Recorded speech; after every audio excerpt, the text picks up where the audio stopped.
Now let us study the fifth case of projectile motion, that is a projectile fired upon an incline। एक incline लेते हैं alpha angle का और इस incline पे नीचे से किसी projectile को u वेलोसिटी से फायर करते हैं incline के ऊपर कहीं जाकर गिरने के लिए से इसको इंक्लाइन के साथ थीटा एंगल पे हम फायर करते हैं। तो इस केस में भी हमें वो सारी चीज़ें, वो सारी बातें हमने निकालनी हैं जो किसी भी प्रोजेक्टाइल मोशन में निकालनी होती हैं।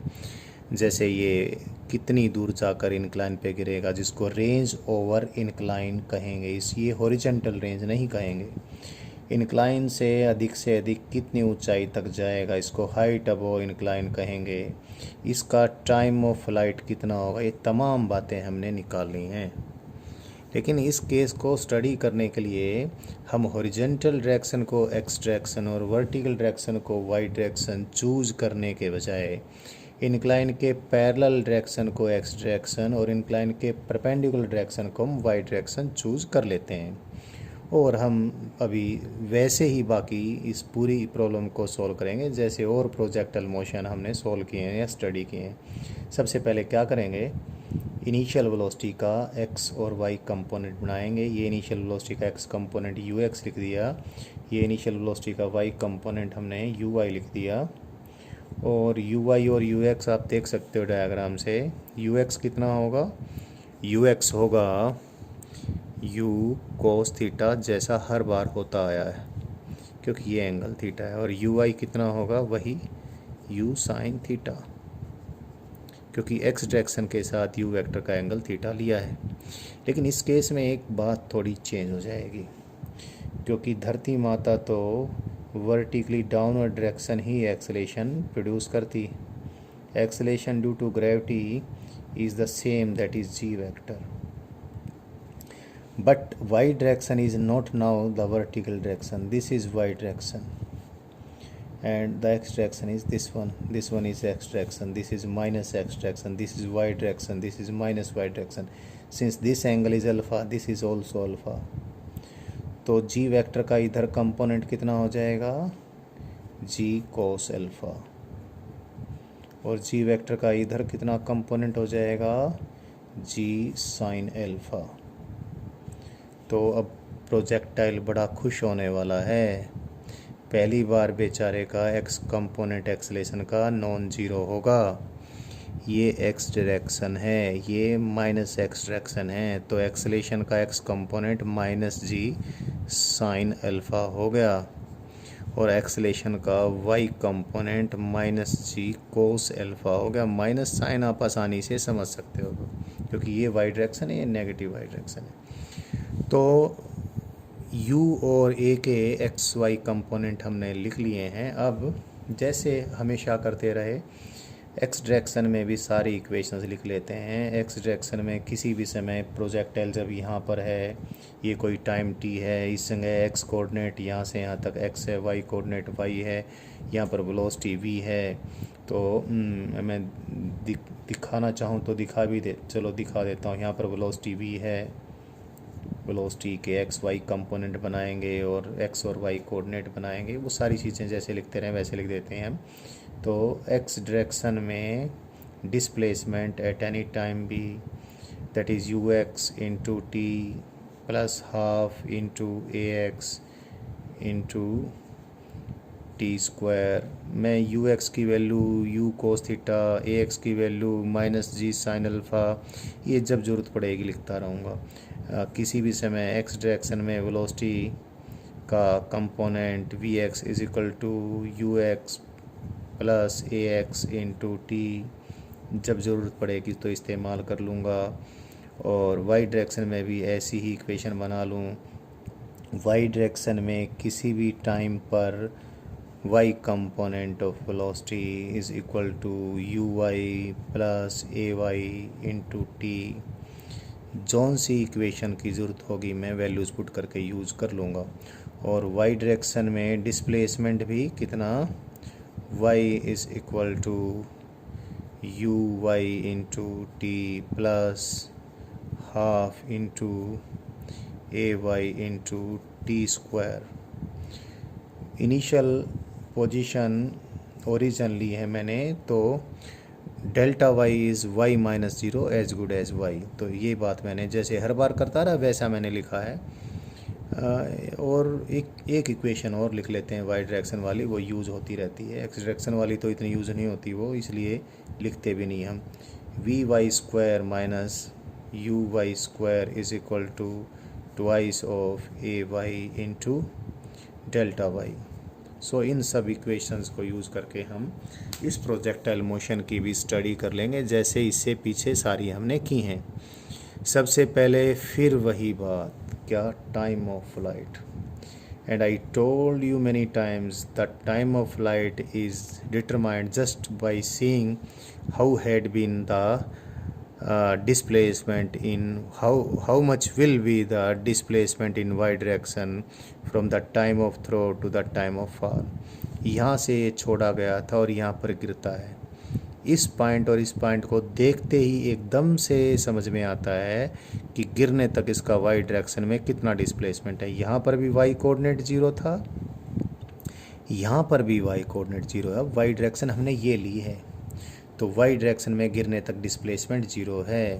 लेकिन यहाँ पर भी ऐसे दो अक्षण होंगे, ऐसे दो इंस्टेंट होंगे जब y ज़ीरो होगा, यहाँ पर भी और यहाँ पर भी। तो टाइम की दो वैल्यू आएंगी, एक तो ज़ीरो टाइम ही और दूसरा टाइम ऑफ फ्लाइट होगा। तो कैसे निकालेंगे टाइम ऑफ फ्लाइट? जैसे हर बार निकालते रहे, y डायरेक्शन के डिस्प्लेसमेंट वाली इक्वेशन का इस्तेमाल करके। तो यहाँ पर y की वैल्यू पुट करते हैं, कितनी, zero, and that is equal to u y कितना है, वही जो रहता है u साइन थीटा, जिसको मैं यू वाई भी लिखूँगा, इंटू टाइम। ए वाई कितना है, a y is minus g cos alpha, minus g cos alpha cos minus g cos alpha divide by two into t square. Solve किया, time लिया common हमने, so it is u sine theta minus g cos alpha divide by two into t equal to zero. This gives two values of time, one time t is equal to 0, this time t is equal to 0 is the time when we have projected the projectile up। यहाँ पर y की value 0 थी, and the next value of time which we will get from here will be the time of flight, the second time when it falls on the incline, and again y is 0. So it is how much? This is 2u sine theta divided by g cos alpha. But one thing you must see from here, क्या time of flight देखो वही जानी पहचानी आई है, 2 into u sine theta तो u y है, 2 into u y divide by g cos alpha क्या है, मॉडुलस ऑफ ए वाई, वही जो जानी पहचानी आपकी टाइम ऑफ फ्लाइट की वैल्यू थी। जिस लेवल से हमने वाई डायरेक्शन के जिस लेवल से हमने फायरिंग की, उसी लेवल पर अगर आकर प्रोजेक्टाइल गिरता है तो टाइम ऑफ फ्लाइट वही का वही रहेगा। अब अगली चीज़ एच भी निकाल लेते हैं, how much high above the incline it will rise, it will not go any more height above the incline if it's y component of velocity become 0। ये उड़ान भरते भरते जब वाई डायरेक्शन में जाना बंद हो जाए, यानी वाई डायरेक्शन की इसकी वेलोसिटी 0 हो जाए, तो और ऊंचा इंक्लाइन के परपेंडिकुलर नहीं जाएगा। तो इस इक्वेशन का इस्तेमाल करके हम मैक्सिमम वैल्यू ऑफ वाई निकाल लेंगे। तो वी वाई की वैल्यू तो 0 आ जाएगी, minus u y square is equal to twice of a y twice of a y, but a y negative है और मैं नेगेटिव पुट करूँगा तो सब वैल्यूज़ पुट करनी पड़ेगी, मैं पूरी वैल्यूज़ ही पुट कर देता हूँ। 0 square minus u y square is u square sine square theta is equal to twice of a y. What is a y? A y is minus g cos alpha into maximum value of I, that is maximum height above the incline. So from here we get the value of height above the incline, and that is equal to minus से minus sign cancel हो जाएगा. It is u square sine square theta divide by 2g cos alpha. And again I must remind you the same thing. What is u sin theta? It is uy, so it is uy square divided by twice of modulus of ay. जो पहले हमने सबसे पहले projectile motion वाले case में ground to ground वाली firing में किया था वही है, क्योंकि यहाँ से यहाँ तक भी लेवल वाई डायरेक्शन में वही का वही है. यहाँ पर भी y0, यहाँ पर भी y0, यहाँ पर भी y0, यहाँ पर भी y0. तो टाइम ऑफ फ्लाइट का भी और मैक्सिमम हाइट का भी सेम फॉर्मूला हमारा बैठता है. लेकिन इसमें रेंज ओवर द इंक्लाइन का सेम फॉर्मूला नहीं आएगा, बिकॉज तब तो एक्स डायरेक्शन में एक्सेलेरेशन 0 था, अब एक्स डायरेक्शन में एक्सेलेरेशन 0 नहीं है. अब मेन मुद्दा यही है कि रेंज ओवर द इंक्लाइन निकालें. या तो एक्स डायरेक्शन में डिस्प्लेसमेंट की इक्वेशन को यूज़ कर लें, यहाँ पर टी की वैल्यू हम ये पुट कर दें जो हमने निकाली है टाइम ऑफ फ्लाइट की, और यू एक्स की वैल्यू भी हमें मालूम है, ए एक्स की वैल्यू पुट कर दें, कैलकुलेशन करें. थोड़ी लंबी कैलकुलेशन होंगी, उसके बजाय बहुत आसान कैलकुलेशन का हमारे पास एक छोटा मेथड है, देखें उसको भी कर लेते हैं. जब ये प्रोजेक्टाइल यहाँ से उड़ान भरता हुआ इनक्लाइन पर यहाँ पर जाकर हिट करेगा तो उतने समय में इसने हॉरिजॉन्टल डिस्प्लेसमेंट तो इतना किया और वर्टिकल डिस्प्लेसमेंट इतना किया है. तो ये हॉरिजॉन्टल डिस्प्लेसमेंट निकालना तो बेहद आसान होता है, क्योंकि हॉरिजॉन्टल डायरेक्शन में एक्सेलेरेशन होता ही नहीं है. तो यदि मैं इस राइट एंगल ट्रायंगल को आपको दिखाऊं, जो आपको ये शेडेड करने से दिख गई होगी, इस राइट एंगल ट्रायंगल को एक बार थोड़ा ध्यान से देखें बच्चों. इस राइट एंगल ट्रायंगल में डी और आर की रेशो क्या है? D divided by r is equal to cos alpha. So r is equal to d divided by cos alpha. So इस चीज़ को मैं इस्तेमाल करूँगा. But what is d? D is the horizontal displacement of the projectile in the time equal to time of flight. तो horizontal direction में displacement कितना? Horizontal direction में वेलोसिटी जो कि लगातार कांस्टेंट रहेगी इनटू टाइम ऑफ फ्लाइट. और horizontal direction में वेलोसिटी आप बहुत आसानी से देख सकते हो, मैं सीधा लिख ही देता हूँ. टाइम ऑफ फ्लाइट की वैल्यू मैं भी लिख ही दूंगा, बट उससे पहले हॉरिजॉन्टल डायरेक्शन की वेलोसिटी दिखाऊं. ये वेलोसिटी है यू वेक्टर, ये एंगल है थीटा, ये एंगल है अल्फ़ा. तो यू वेक्टर ने हॉरिजॉन्टल डायरेक्शन के साथ कितना एंगल बनाया? Theta plus alpha. तो यू वेक्टर का हॉरिजॉन्टल डायरेक्शन में कितना कंपोनेंट हो जाएगा? यू वेक्टर का हॉरिजॉन्टल डायरेक्शन में कंपोनेंट हो जाएगा you cos of theta plus alpha. और क्योंकि हॉरिजॉन्टल डायरेक्शन में कोनो एक्सेलेरेशन नहीं, हॉरिजॉन्टल डायरेक्शन में तो वेलोसिटी चेंज होगी ही नहीं. तो हॉरिजॉन्टल डायरेक्शन में यहाँ से यहाँ तक डिस्प्लेसमेंट कितना, ये कितने टाइम में यहाँ पर आएगा? टोटल टाइम ऑफ फ्लाइट में. तो हॉरिजॉन्टल डायरेक्शन डिस्प्लेसमेंट टी कितना होगा? हॉरिजॉन्टल डायरेक्शन में जो वेलोसिटी है जो चेंज नहीं होनी, u cos theta plus alpha into time of flight. और टाइम ऑफ फ्लाइट कितना है हमारे पास है ये, that is 2 into u into sine theta divide by g cos alpha. So d की वैल्यू मैं यहाँ पुट कर दूँ तो रेंज की वैल्यू हमारे पास आ जाएगी. So we just put the value of d, this d in the formula of range, in the way we want to determine range here, not I should say formula. d को मैं यहाँ पर put कर दूँ तो आप देखें नीचे कोस अल्फ़ा और रहेगा, यहाँ कोस स्क्वेयर हो जाएगा, बाकी चीज़ सेम रहेगी. So it will be you square you into you, and 2 को मैं यहाँ ऐसे रहने देता हूँ अभी 2 को, और साइन थीटा ये वाला, और cos of theta plus alpha divided by कितना? जी तो थे ही थे यहाँ पर, एक कोस अल्फ़ा और आ गया तो एक कोस square alpha. So this is the range of this projectile over the incline. ये बड़ी इम्पोर्टेंट चीज़ है. इसको क्योंकि हमने maximum range over the incline भी निकालनी है, तो इसको थोड़ा हम कुछ और ढंग से भी अभी लिख कर बताएंगे।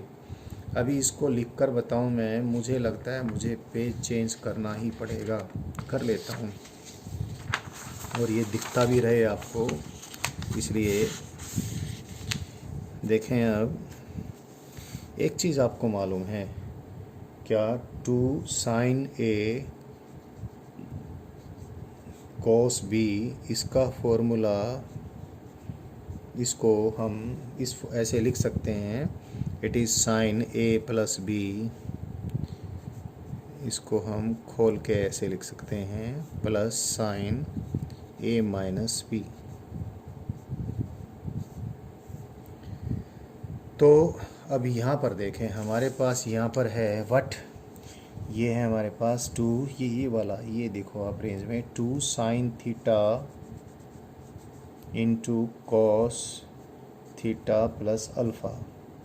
तो इसको क्या लिख लें हम, इसको लिख देते हैं साइन ए, तो ये है, बी ये है, तो साइन 2 थीटा प्लस अल्फ़ा हो जाएगा ये, और plus sign theta minus alpha हो जाएगा ये। तो ये कितना हो जाएगा, ये हो जाएगा sine 2 theta plus alpha minus sine alpha, इससे कट जाएगा ये। Sine of negative an angle is negative of the sine of the angle, so it is this. तो ये जो चीज़ है इस expression for the range over the incline, मैंने इसको रेंज ओवर द इंक्लाइन ही कहा होगा। बीच में अगर एक दो बार मुझसे कुछ और कहा गया होगा तो मुझे याद नहीं। This is not horizontal range, this is not horizontal range, this is the range over the incline, this is the range over the incline. So range over the incline का क्या फॉर्मूला आ जाता है हमारा, यू स्क्वेयर तो था ही था, और नीचे क्या था, नीचे था जी कॉस स्क्वेयर अल्फ़ा। ऊपर जो ये है इसको मैंने चेंज करके ऐसे लिख देना है, क्या, sine 2 theta plus alpha minus sine alpha. So this is the range of this bomb fired from the bottom of the hill up on the hill. तो ये यहाँ गिरेगा, अगर ये बॉम्ब है, ये पहाड़ी है, या ये इंक्लाइन है, ये प्रोजेक्टाइल है, तो ये प्रोजेक्टाइल इंक्लाइन पे जहाँ गिरेगा वो distance range over the incline ये आ गया है। अब मेन मुद्दा जिसके लिए मैंने इतनी मेहनत की है वो ये है कि आर की वैल्यू मैक्सिमम कब होगी और कितनी होगी। देखें ज़रा, for a given value of you for a given पहाड़ी, दैट इज़ पहाड़ी का जो अल्फ़ा है वो फिक्स है। पहाड़ी कोई पिलपिली पहाड़ी नहीं है, कभी अल्फ़ा कम होगा कभी ज़्यादा होगा, तो alpha is fix, alpha is constant, g तो कांस्टेंट है ही है, ये सब कांस्टेंट है। और किसी गिवन यू से फेंका हुआ है, तो एकमात्र जो वेरी कर सकता है वो थीटा वेरी कर सकता है। तो रेंज मैक्सिमम कब होगी, जब साइन 2 थीटा प्लस अल्फ़ा ये मैक्सिमम होगा, और इसकी मैक्सिमम वैल्यू आपको मालूम है 1 होती है। और वो कब होती है, जब ये एंगल कितना होता है, ये 90 डिग्री होता है।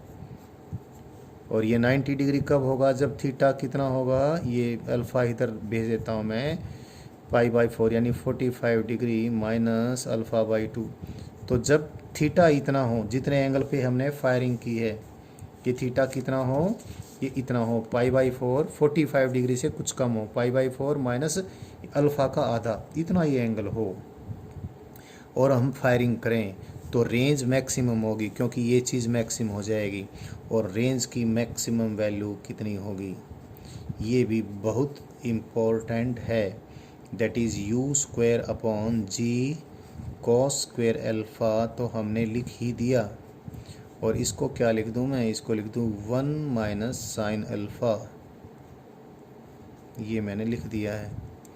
और इसको थोड़ा सा और सिंप्लीफाई कर लें, आर मैक्सिमम कितना आएगा, u square g cos square alpha को मैं चेंज कर देता हूँ, इसको लिख देता हूँ 1 माइनस साइन स्क्वायर अल्फ़ा, और ऊपर तो ये 1 माइनस साइन अल्फ़ा है ही है। इसके फैक्टर बना लेता हूँ नीचे वाले के, और नीचे वाले को मैं लिख दूँ g into 1 minus sine alpha 1 plus sine alpha, ऊपर हमारा था u square 1 minus sine alpha, ये 1 माइनस साइन अल्फ़ा से साइन अल्फ़ा कैंसिल होकर मैक्सिमम रेंज ओवर द पहाड़ी, maximum range over the incline will be equal to u square upon g 1 plus sine alpha. और एक तो आप याद भी रख लें, अगर अल्फ़ा की वैल्यू कितनी है, अल्फ़ा की वैल्यू है 30 डिग्री, और साइन अल्फ़ा कितना होता है 1/2 होता है, तो ये कितना आ जाएगा 1 प्लस 1/2 यानी 3/2, 2 ऊपर चला जाएगा। आसानी से इस प्रकार से आपका इसका आंसर आ जाएगा। So maximum range over the incline, ये हमने वैल्यू निकाल दी है, और रेंज कितनी होगी ये भी निकाल दी है, और मैक्सिमम रेंज होने की कंडीशन क्या होगी ये भी हमने डिटरमाइन कर ली है। तो इस प्रकार हमने ये प्रोजेक्टाइल मोशन का 5th केस सॉल्व कर लिया। When we through the projectile up along an incline, अब किसी अप ऑन एन इंक्लाइन ये सॉल्व किया। अब किसी प्रोजेक्टाइल को हम किसी इंक्लाइन के ऊपर से नीचे की तरफ फायर करें, ये वाला केस हमने स्टडी करना है। सो ये this will be the last case study of projectile motion. Say now we are having the same type of incline, that is the angle of inclination is alpha, वही हमारे पास incline है, alpha angle का incline है, और हम incline के ऊपर से हम फायरिंग करते हैं incline के साथ थीटा एंगल बनाकर। u वेक्टर को हमने प्रोजेक्टाइल को हमने u वेक्टर से लॉन्च किया, फायर किया या थ्रो किया, दिस एंगल इज़ थीटा। और ये प्रोजेक्टाइल ऐसे उड़ान भरता हुआ पहाड़ी पर यहाँ पर कहीं हिट करेगा। ये हमने टाइम ऑफ फ्लाइट निकालना है, रेंज भी निकालनी है, तमाम वही चीज़ें निकालनी है जो निकालते रहे। और फिर वापस से मैं इस केस के लिए भी एक्स डायरेक्शन हॉरिजॉन्टल डायरेक्शन लेने के बजाय इंक्लाइन के पैरेलल ले लेता हूँ, और वाई डायरेक्शन में थीटा यहाँ, तो ये बाधा डालेगा, बाद में लिख दूंगा। इंक्लाइन के परपेंडिकुलर डायरेक्शन को मैं वाई डायरेक्शन ले लेता हूँ, इंक्लाइन के परपेंडिकुलर डायरेक्शन को मैं वाई डायरेक्शन ले लेता हूँ। The direction perpendicular the incline I take this direction to be y direction. U vector के दो वही जैसे पहले किया था मैंने। सबसे पहले क्या करें, u वेक्टर के x और y कंपोनेंट निकालें। ये u वेक्टर का x कंपोनेंट, ये एंगल थीटा है, तो ये u वेक्टर का x कंपोनेंट आ जाएगा कितना u cos थीटा। जैसे हर बार होता है वैसे ही इस बार भी हो गया। u वेक्टर का y कंपोनेंट, इधर u वेक्टर का y कंपोनेंट होगा, कितना होगा u वेक्टर का y कंपोनेंट, u वेक्टर का y कंपोनेंट हो जाएगा u sine theta, u y is u sine theta. फिर वही बात, धरती माता तो वर्टिकल डाउनवर्ड डायरेक्शन में ही एक्सेलेरेशन करवाएगी, g वेक्टर तो इधर ही होगा। ये एंगल अल्फ़ा है तो ये भी अल्फ़ा हो गया। g वेक्टर का इधर कितना कंपोनेंट हो जाएगा, g cos अल्फ़ा, और g वेक्टर का इधर कितना कंपोनेंट हो जाएगा, ये u x था, g साइन अल्फ़ा।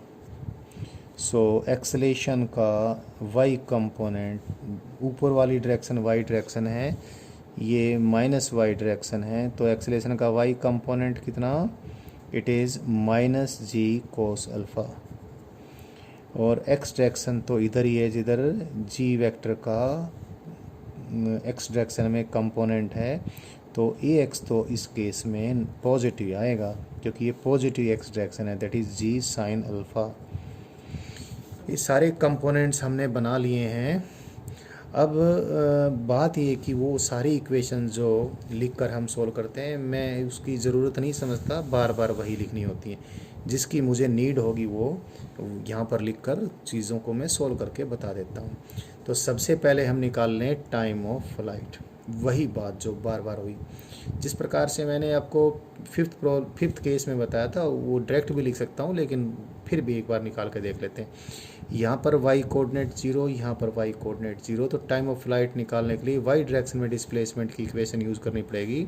और y डायरेक्शन में यहाँ से यहाँ तक डिस्प्लेसमेंट 0 है, यहाँ पर भी y कोऑर्डिनेट 0 था, यहाँ पर भी y कोऑर्डिनेट 0 था। So 0 that is y displacement is equal to uy that is u sine theta into time taken plus half ay minus है तो minus g cos alpha divide by 2 into time का square. T की फिर वही दो values आ जाती हैं, टी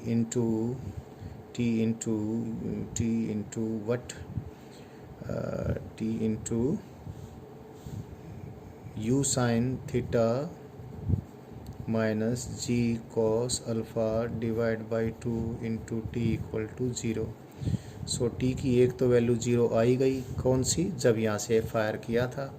और टी की दूसरी वैल्यू क्या आ जाएगी, टाइम ऑफ फ्लाइट, जो यहाँ से निकल के आएगी, कितनी, वही 2u sine theta divide by g cos alpha. एक बार फिर से ये मैं वापस बता देता हूँ, 2u साइन थीटा का मायना है 2uy, ये g है, ये g not 2। So and that what is this is ay modulus. Time of flight हमने निकाल लिया है। हाइट अबोव द इंक्लाइन निकालना चाहें तो फिर वही तरीका इस्तेमाल करेंगे। इंक्लाइन पे अधिक से अधिक कितनी हाइट तक ऊपर जाएगा, जब तक इसका वी वाई 0 नहीं हो जाता।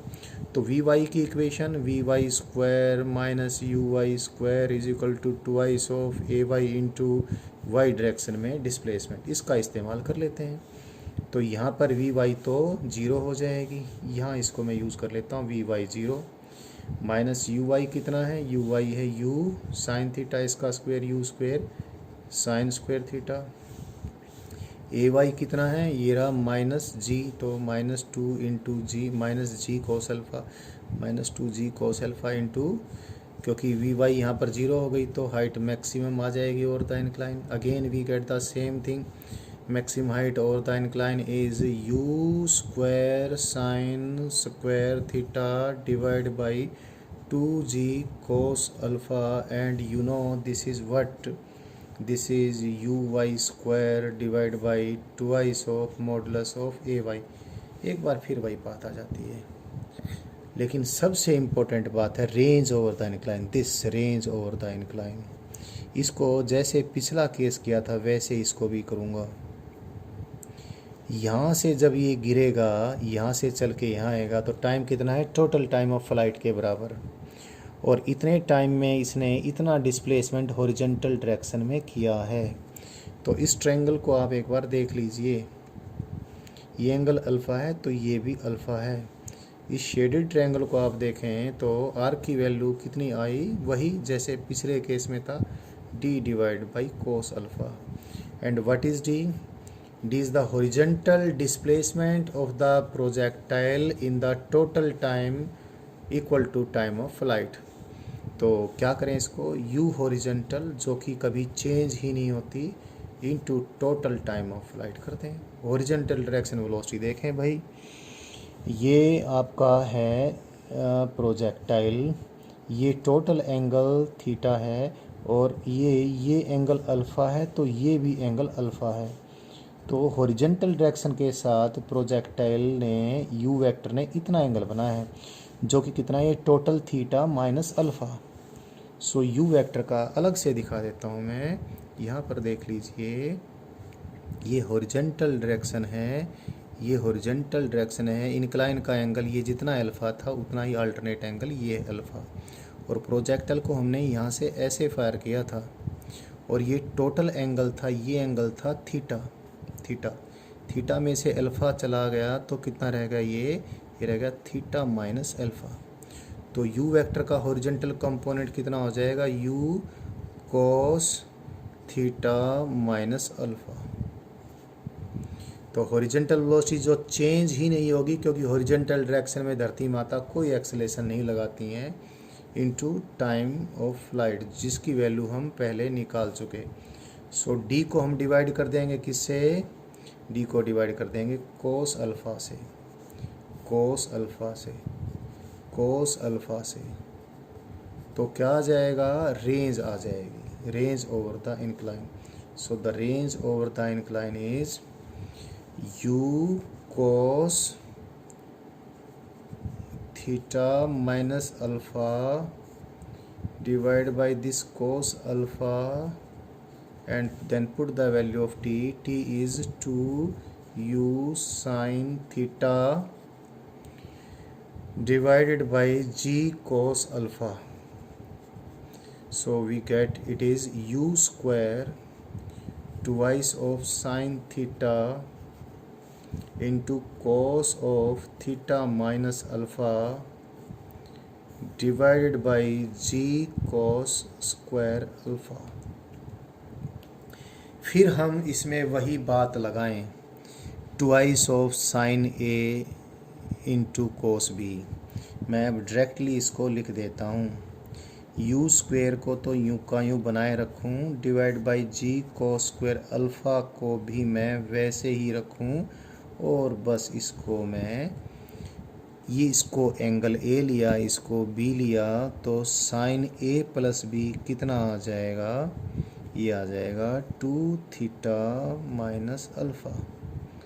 तो साइन ए प्लस बी की वैल्यू ये आ जाती है, और प्लस ए माइनस बी, तो sine of a is this minus b is this, तो ये हमारे पास आ जाएगा। So r is equal to how much, it is u square divided by g cos square alpha,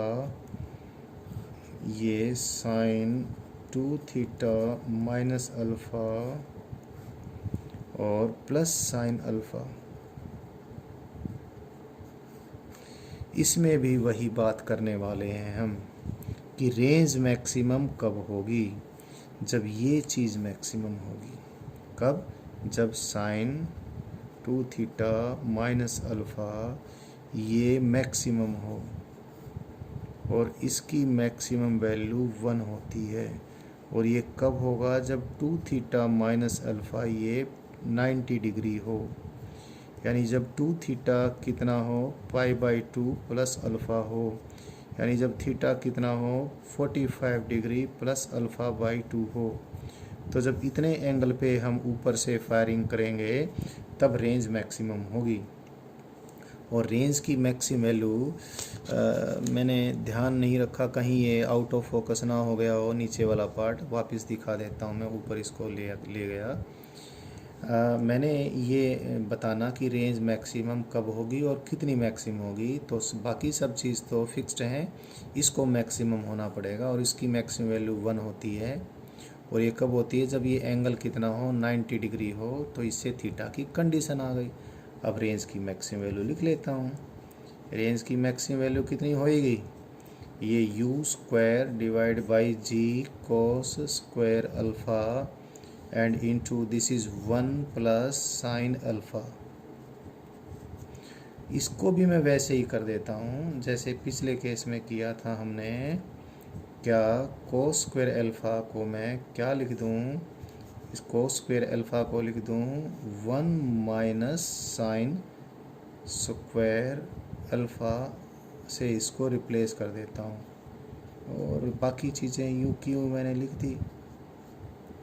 और 1 माइनस साइन स्क्वायर अल्फ़ा क्या है, 1 plus sine alpha into 1 minus sine alpha, तो 1 प्लस साइन अल्फ़ा से 1 plus sine alpha cut जाएगा, इसके factor बना लेंगे हम, तो ये आ जाएगा u square divide by g 1 minus sine alpha.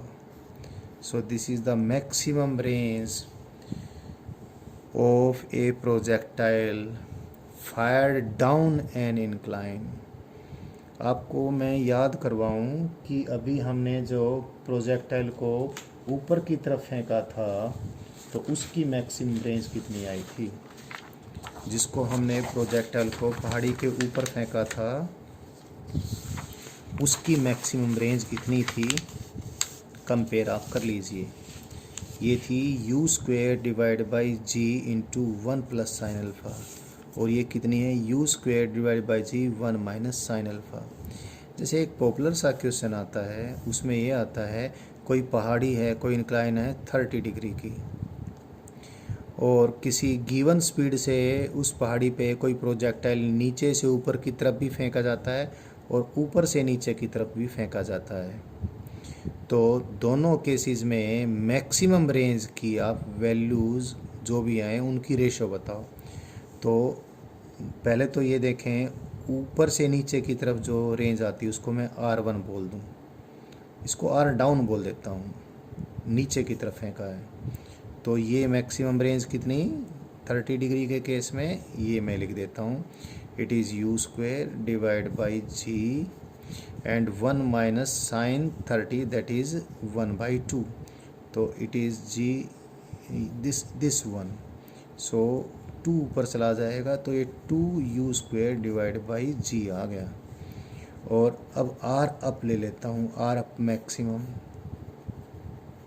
Are up maximum कितना आ जाएगा, ये यू स्क्वायर, जी तो है ही 1 प्लस 1/2 दैट इज़ 3/2, 2 आ गया ऊपर, so it is 2 u square divide by 3g।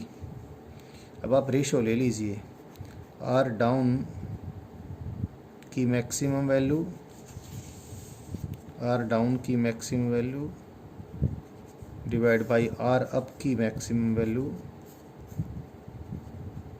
ये कितनी आ गई, डिवाइड करेंगे 2u स्क्वेयर से, 2u स्क्वेयर कट जाएगा, g से g कट जाएगा, सो इट विल बी 3:1। नीचे वाली रेंज ज़्यादा है, ऊपर वाली रेंज कम है, होनी भी थी। ऊपर जाता हुआ तो रिटार्ड होगा क्योंकि धरती माता उसको नीचे की तरफ बुलाएगी, और नीचे आने वाला तो और तेज़ होगा क्योंकि धरती माता उसको तेज़ी से नीचे की तरफ बुला रही है, इसलिए नीचे की तरफ रेंज जो है वो ज़्यादा है, ऊपर की तरफ रेंज कम है। That is all about all cases of projectile. Projectile के सारे केसेस मैंने आपको करवा दिए हैं। अब प्रोजेक्टाइल के बहुत सारे क्वेश्चंस आपने सोल्व करने हैं जिससे ये चीज़ें आपको बहुत अच्छे से लर्न हो जाएं। अगली वीडियोज़ में मैं पहले रिलेटिव वेलोसिटी के सारे केसेस डिस्कस करूँगा, फिर उसके बाद में प्रोजेक्टाइल के भी और रिलेटिव वेलोसिटी के भी क्वेश्चंस आपको सोल्व करके बहुत सारे बताऊँगा।